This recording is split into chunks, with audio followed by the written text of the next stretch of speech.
okay, that's a good question about sort of doing referencing. And Anna, you've got an online dictionary you want to reference, yeah? And that raises a good point. On websites, it's often hard to find the date, isn't it? And you really have to go looking. And one place is exactly where you said, yes, scroll, you know that word scroll? On the computer, pull, with the bottom arrow. Why is it called a scroll? What's scrolling? That's right. Like a scroll. Old documents, in the Middle Ages. It's like that, isn't it? And somebody comes into the town and says, that's the scroll, and they go, hear ye, hear ye. The king now orders all young men to go to war. Yeah? So that's the scroll. So when you pull down, it's like unwinding the paper. Yeah, and then it becomes a verb. So scroll down to the bottom of the website. Usually there it says either a copyright, or it will say maintained by, and sometimes there's a person's name. Sometimes that can give you the author. And it'll say last updated, whatever that date is. You don't need the day, you just need the year, don't you? That's generally where to find it. Sometimes you have to go back to the home page and scroll to the bottom just to explore the site and look for a date, either copyright or maintained by or last updated. That's your date. If you can't find it, then it's an ND, isn't it? Not nothing. But remember, ND is a problem in terms of reliability. I think you've got to throw it out and try to find that same information somewhere else on the web, and usually 95% of the time you can. So, yeah, that's exactly, you've answered your own question there, Hannah. Really, that's your date, the copyright. So just I need to write Cambridge Dictionary online, 2000. What page are you referring to of the guide? No. Oh, okay. Because I think there was something in here. Wasn't there something in here about online dictionaries? So let's have a look. That's good practice. Can anyone find online?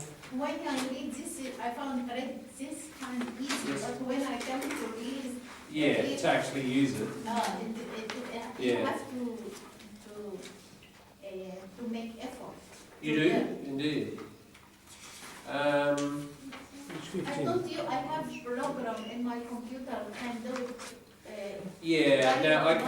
Let's say some. It by your hand. Right. Okay. Automatic. Computers are smart in one way and really dumb in another, aren't they? And especially when it comes to language, they're not really up to scratch, up to standard, up to scratch. So you put in language stuff like references and click the button, and it may be good, but it may not. So if you're going to use one of those automatic reference generators, number one, is it aligned with this? Number one. Number two, if that's okay. Number two, is it going to produce something according to the individual rules here?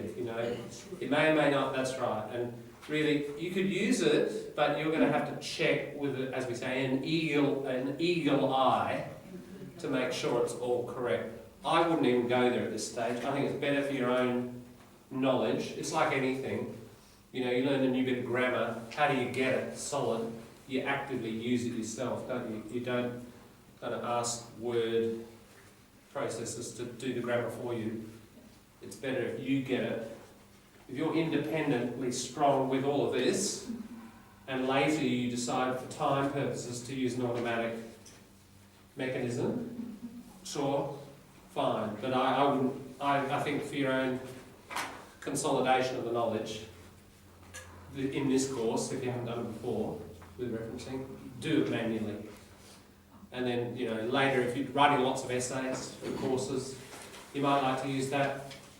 But again, you're going to have to check, and really think carefully. It's really easy to, miss little details. Personally, I'd do it manually. Yeah.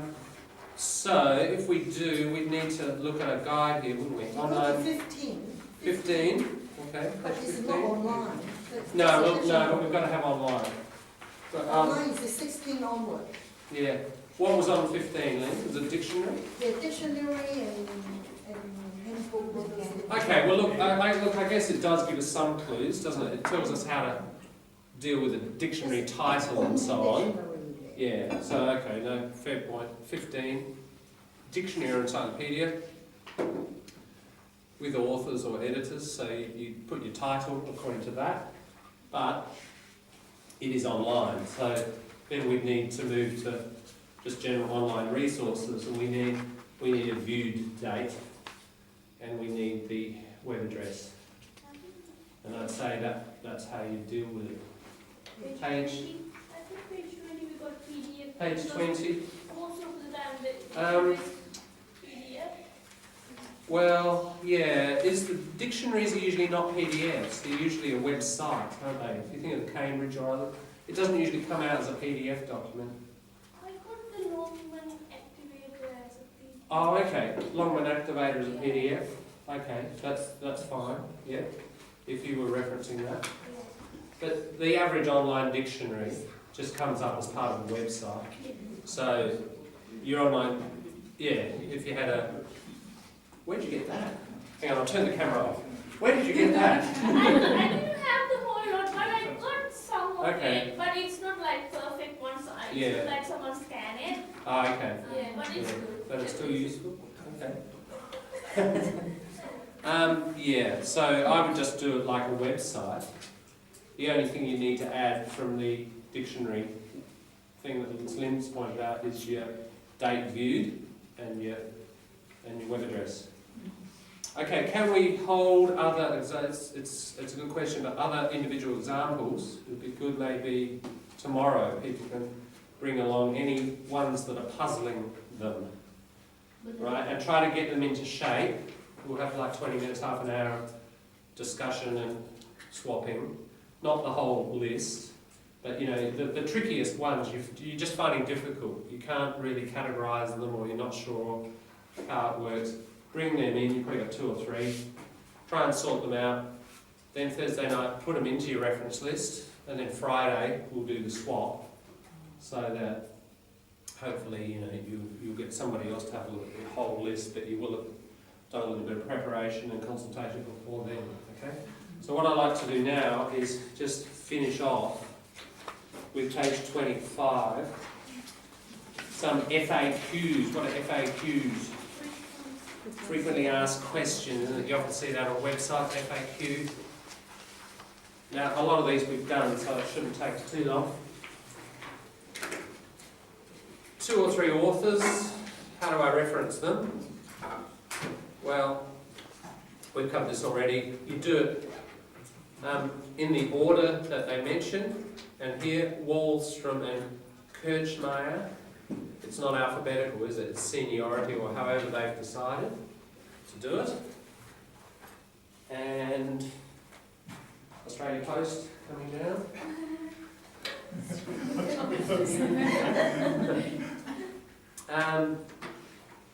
Yeah, so that's for 2 or 3. I think we've covered that one. Notice, just again, we'll recycle this idea. Author prominent or information prominent. There are 3 in the box there. The first one is author prominent or information prominent. Wallstrom and Kirchmeier, 2008, advocate for this system. Author prominent, isn't it? Because the authors are part of the grammar of the sentence. What about the next one? According to students should. Same, isn't it? Whenever you get an according to, that's going to be author prominent. What about the next one? Students should tread carefully. Information prominent, right. Your information forms the sentence, and the bracket, the author, is totally outside the grammar of the sentence, isn't it? Remember, the test is, if you extract what's in the brackets out of the whole sentence, how does it read? It should read grammatically still. That's your test. Okay. 3 or more authors, we do et al. Remember that one? Et al, et alia. However, as it says, all the authors' names must be included in your reference list. You can't do an et al. In the reference list. You have to mention everybody. We've covered that one. Referencing when there's no author or no year, well, I think your source is pretty important word for argument. Dubious, coming from our word doubt. Interesting origin, the word double. That's why we've got a B in doubt. It's silent, but it comes from this, like doubt. Is it this? Or is it that? That's the metaphor behind doubt. Duo, two. All of these words are connected. Dubious means like doubtful.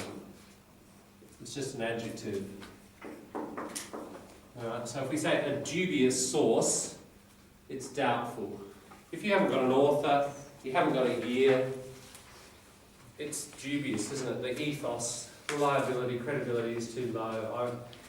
I mean, they give you the rule here, but I wouldn't even worry about the rule because you shouldn't be doing that. If you absolutely need to for some reason, ND, isn't it? No date.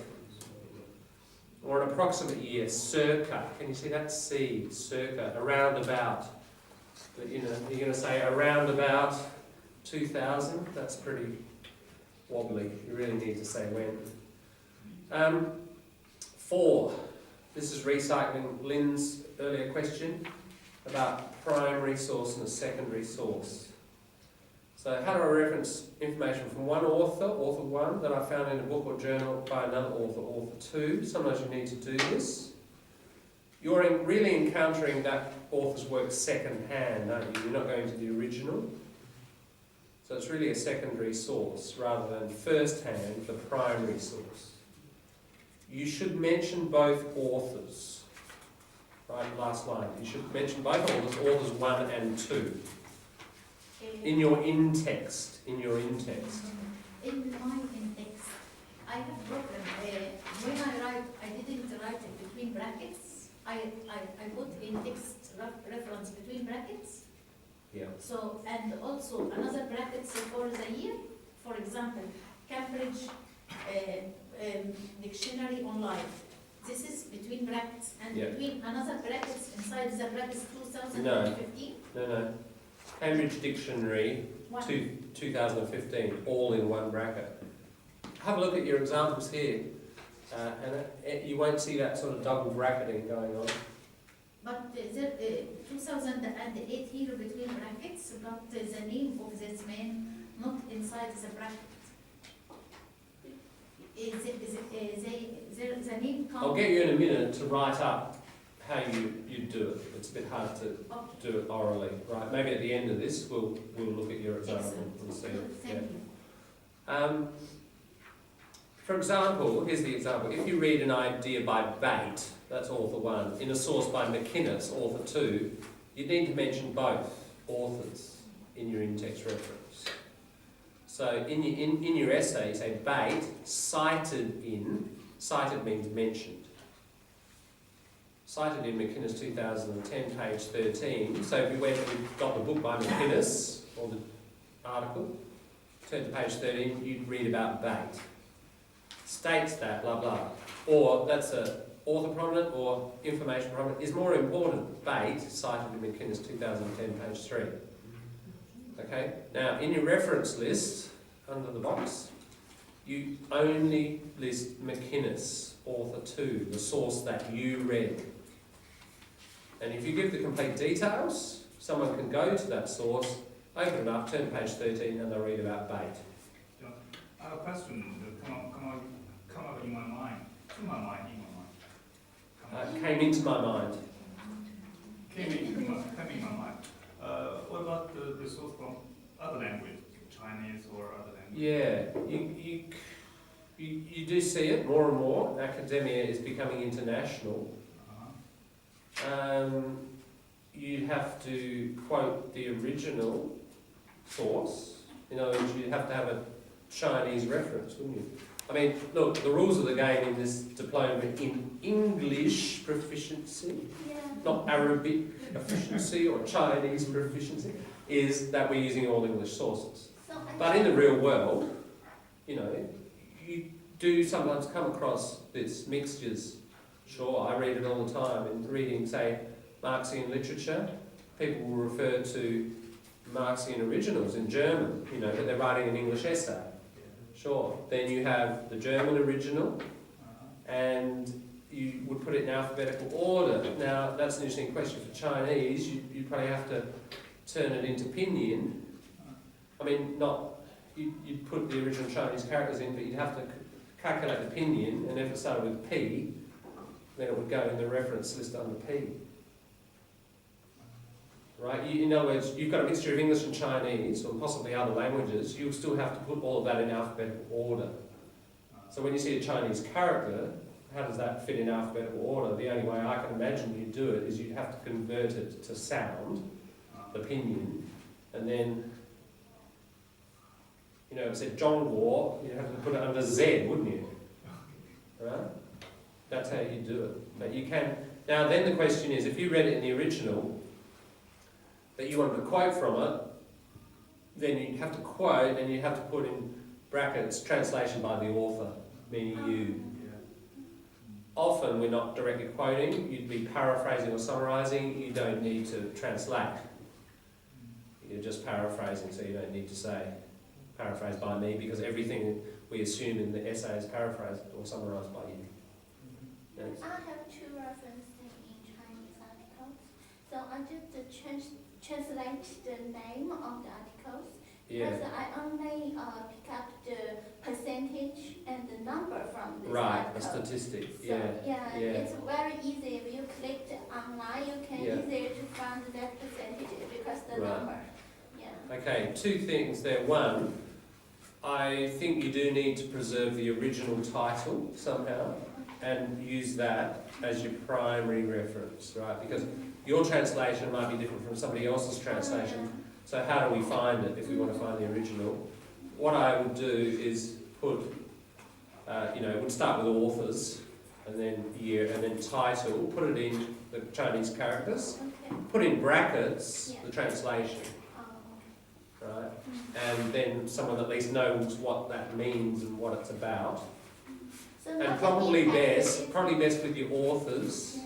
say it was Zhang, Z-H-A-N-G, I would not put that in characters, put it in pinyin, and then it will go under Z. That would be one thing. Secondly, I guess it brings up the question, could you find that statistic in something, somewhere that might have been used in English? No, And that's your preference. But if you can't, do that. just the percentage of the graduate and postgraduate, Right, just yeah. the number percentage. Right, and that might be so local you can't find it anywhere else, sure. But I guess what I'm pointing out is a general strategy, try to find it in an English document. It'll save, if the reader has to try to chase that, it'll be easier for a reader, wouldn't it, if it was coming out of an English original. Thank Yeah. you.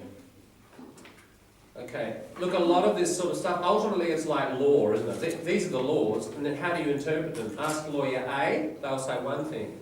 Pay enough money to lawyer B, and they'll say something else. So there's the rules, and then there's the interpretation. Now, if you're in doubt, who do you go to? One, go to your lecturer, or if you're in a workplace, go to your supervisor. Yep. Probably your best is a librarian. If you're in an institution like university or TAFE or whatever, librarians are dealing with this stuff all day, they're cataloguing books according to all this stuff, they know it inside out. If you're in a workplace that has a library or a resource centre, somebody would be able to help you there. So human resources are always quickest and easiest. I'd say they're the people. But if you're doing it for, courses, see your lecturer if you're in doubt. And give them plenty of time, like not the night before. Yeah. Okay. About a year of publication is 2010. Is it belong to author 1 or author 2?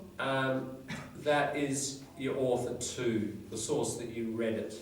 Author 2? Yeah. So what about the author 1? Do we have to put the year of Yeah, here they don't. And I think it's better practice, good point there. It's better, I would do this if I can. Bate 2010 cited in McInnes Bate 2008 cited in McInnes 2010. You can do that. You can put in the date of the primary source as well.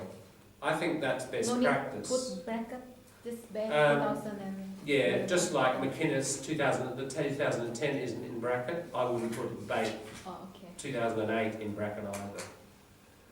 The reason for that is it's just indicating the actual currency of Bate as well, isn't it? That's, I think, important, because it could be Bate 1990, it's too old. You're just signifying to the reader that it is still current. Can you give example? Yeah, let's take this one. So we do blah blah blah, Bate 2008, cited in McInnes 2010. Right, so you're just adding that. What about the first one? First one, okay, Bate 2008, outside the bracket, then cited in McInnes 2010. Right, so you just put it in there. But yeah, I think that's a good point. If you can, put in your date of your primary. It's just more convincing, isn't it? And there's no problem with doing that. Okay, multiple sources by the same author published in the same year. We've covered this. Remember 2005A, Stan, 2005A, 2005B. A lot of academics write more than one piece in a year. You might use both pieces. You then, as it says underneath, you must also show these lowercase letters in your reference list. The order in which you attach the letters should follow the alphabetical order of the titles. So they've got two titles, and one starts with Australia's economy, and the other starts, will there be a housing bubble? Then that first one gets the A, doesn't it? It doesn't matter if that's written in December, and the will there be a housing bubble is written in March. You don't put them in chronological order, you put them in order of the title, alphabetical order of the title. Does that make sense? Anything produced in the same year, sort it out that way. Two authors with the same family name, sometimes, you might be dealing with two Smiths. Which Smith is it? Then you have to put Smith E, Smith B in the in-text. Usually we don't in the in-text, do we? But sometimes this can happen, and you need to signify it with an initial. If you've got two E. Smiths, then I guess you'd have to go E.B. Smith and E.L. Smith, you know. And just go to the point where you distinguish the two. Okay, exact... Sorry, is it in text supposed to put E first, Smith? Okay, in text, our rule is just the surname. Yeah. You don't put the initial at all. But if you do have to, then you do it this way. You put the surname first and then the initial. As well as the reference in there.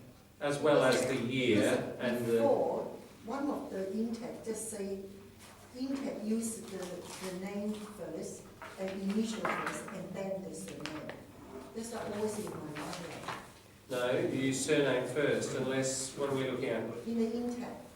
So, In-text. in-text.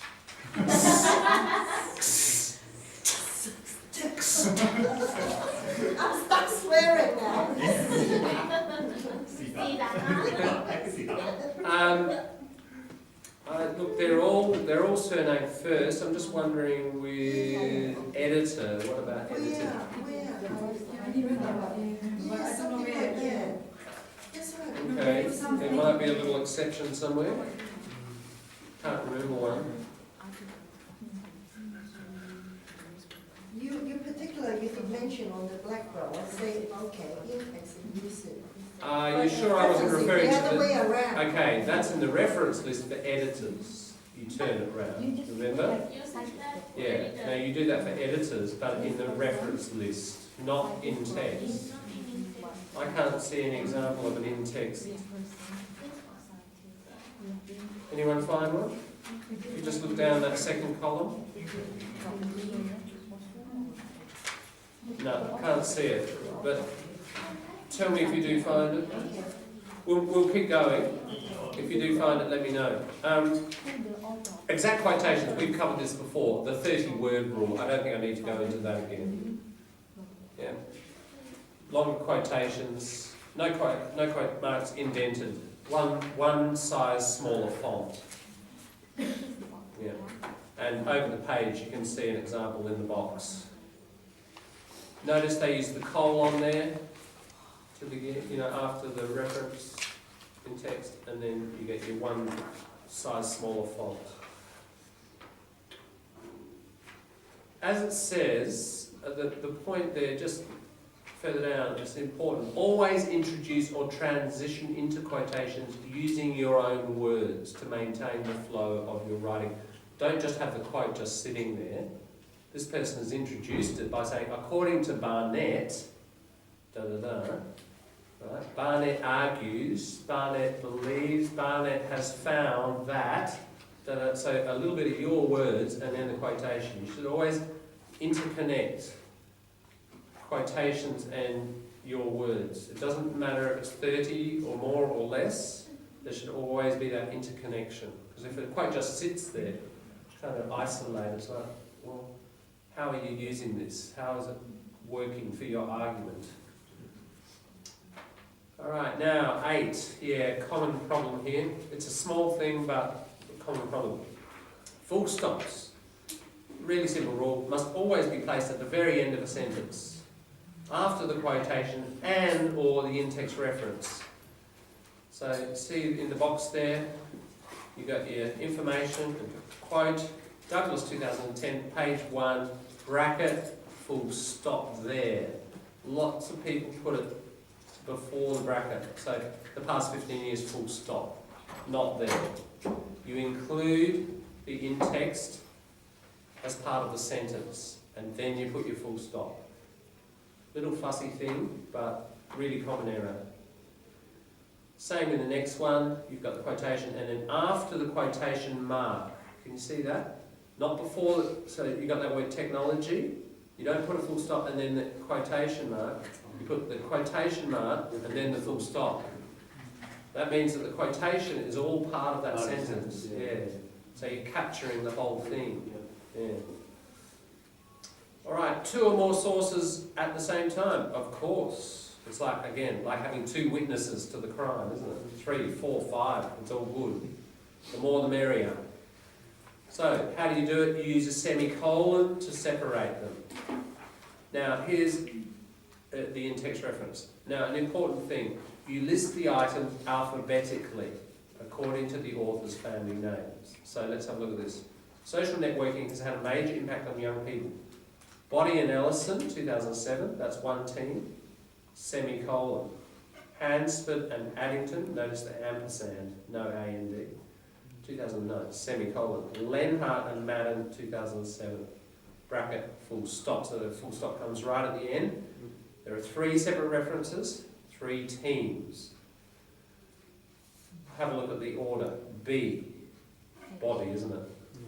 H, Hansford. L, Lenhart. They go in order. Have a look at the years, 2007, 2009, 2007. It is not chronological order, is it? It's alphabetical. Don't worry about chronology, time.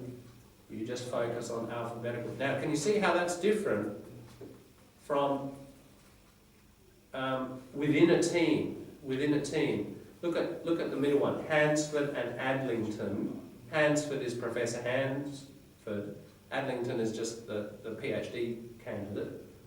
You know, within the team, you just copy out what's there. But across your different references, you put them in alphabetical order if you're using them to demonstrate the same point. Why do you use semicolon instead of a... Instead of a comma, it just makes it clearer. Okay. It's a clearer division. Yeah. If referencing, now that's a little bit different from the next one. If referencing multiple sources by the same author, underline that. So if you've got the same author, present the items in chronological order. Oldest to most recent. Buzan, you're quoting or referencing 3 bits of evidence from Busan, but it's the same author, isn't it? It's not like 3 different authors. 2005, 2006, 2007 is a mind mapping expert and enthusiast.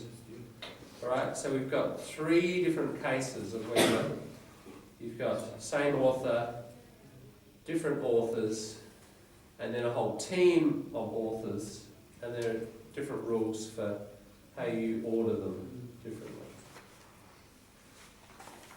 Can you paste the URL of a website into my essay as an in-text reference? In text.